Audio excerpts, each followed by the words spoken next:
তুমি কি জানো ভারতের সবচেয়ে দীর্ঘদিনের আর সবচেয়ে বিপজ্জনক স্ক্যাম কোনটা?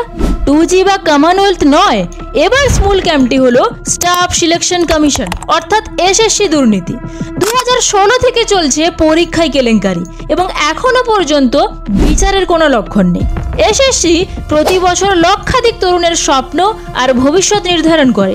এসএসসি ফেজ 13 পরীক্ষা চলার কথা ছিল 24 জুলাই থেকে 1 আগস্ট 2025 পর্যন্ত, কিন্তু পরীক্ষার আগের মুহূর্তেই সব কিছু বাতিল হয়ে গেল। रात को 1 बजे एसएमएस आता है कि आपका एग्जाम कैंसिल कर दिया गया है। অনেকেই মাসব্যাপী প্রস্তুতি এবং টাকা খরচ করে সেন্টারে পৌঁছে জানছেন যে পরীক্ষাই হবে না। সার্ভার ক্র্যাশ, মাউস কাজ না করা, দূরবর্তী অথবা অযথা কেন্দ্র নির্ধারণ, এসব অভিযোগ প্রায় 55,000 জনের থেকে এসছে। কিন্তু এদের কথা কে শুনছে? হ্যাশট্যাগ এসএসসি মিসম্যানেজমেন্ট, এই হ্যাশট্যাগের তলায় হাজারো প্রার্থী এবং শিক্ষক ঢাকছে সোশ্যাল মিডিয়ায় তাদের স্লোগান দিল্লি চলো, জাস্টিস ফর অ্যাসপিরিয়েন্স।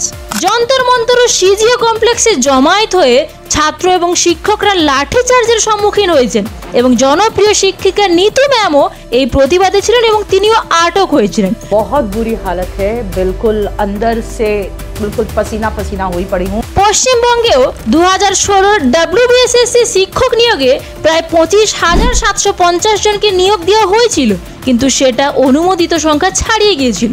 ক্যালকাটা এইচসি বাতিল করলো এই নিয়োগ।